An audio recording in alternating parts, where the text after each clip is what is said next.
Imagine a Mini so beautiful it made Italian designers pause.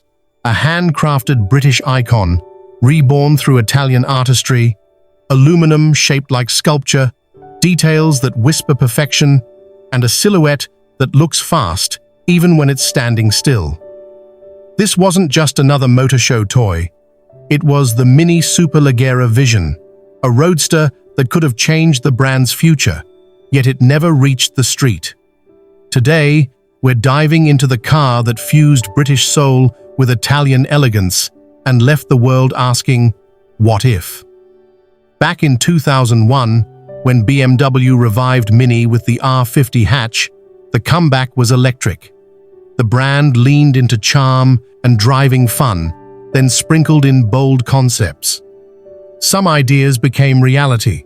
The coupe and roadster made it to showrooms, while others, like the Rocketman or Paceman Adventure, stayed as what-ifs.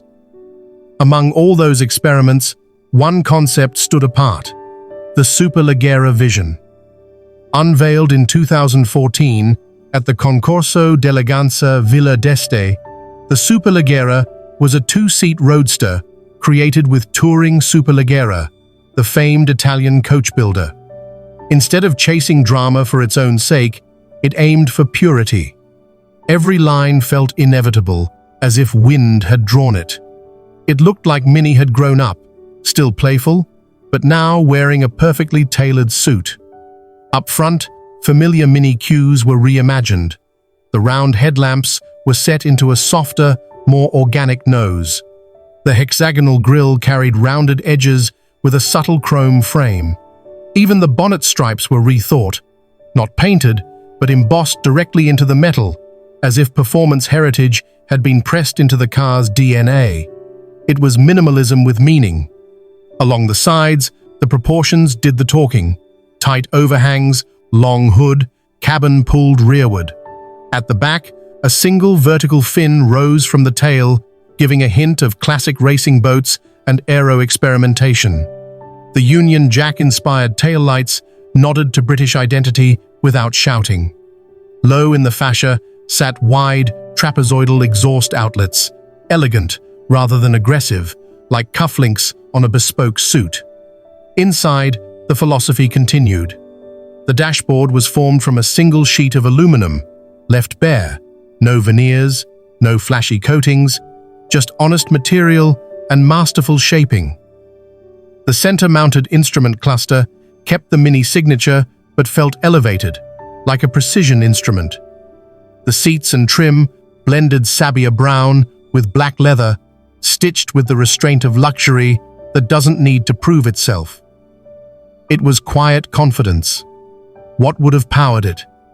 Official details were scarce, but the timing offers clues. Mini's range then included the 2.0-litre turbocharged 4 in Cooper S Tune and the hotter John Cooper Works variant. In a lightweight, hand-built roadster, either setup would have been lively. Just as intriguing, Mini positioned the concept as a step toward an electric future. That dual potential, petrol agility or silent torque, made the Superleggera feel like a bridge between eras. So why didn't it happen? The reasons were practical, not poetic.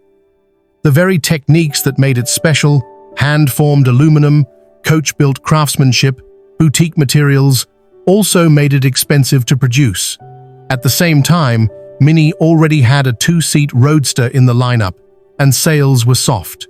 Adding another low-volume, higher-cost drop-top would have stretched the business case past breaking. The spreadsheet won, even if the heart wanted otherwise. And yet, the Superleggera mattered. It showed a direction Mini could take when it chooses clarity over clutter. It proved that heritage can evolve without becoming parody.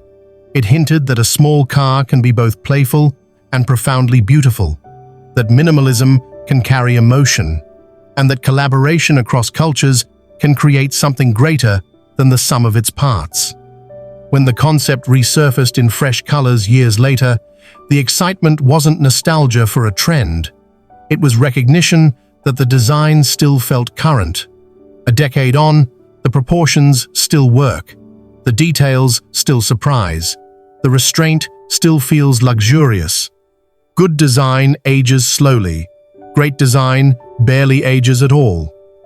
Imagine, for a moment, a production Superleggera. Keep the essentials: the hand-drawn purity of the surfacing, the embossed stripes, the Union Jack light signature, the honest materials inside. Pair it with a nimble, lightweight chassis, steering tuned for feedback, and power, electric or petrol, that suits the car's character rather than chases numbers. Price it like a boutique experience and build it in limited runs.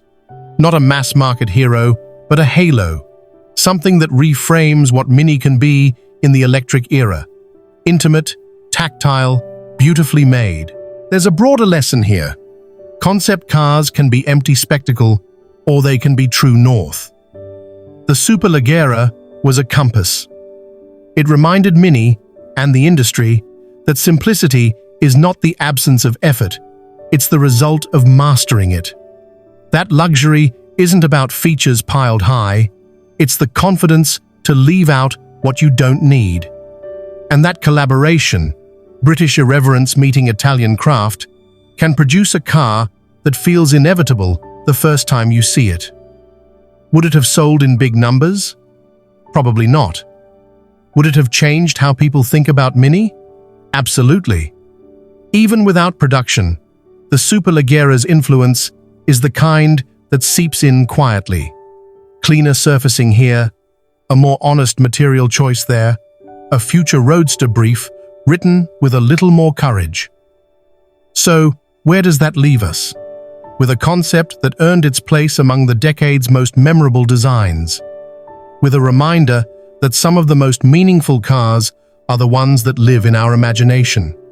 And with a question for Mini's future: if the brand builds another Roadster, electric, light, and beautifully simple, will it carry the Superleggera's spirit? I think it should, because cars like this don't just move us down a road, they move the conversation forward. If you agree, tell me, should Mini bring back a pure, lightweight Roadster with that same quiet elegance? And if they did, would you want it electric, petrol, or offered as both? Sometimes the best way to predict the future is to keep the right ideas alive.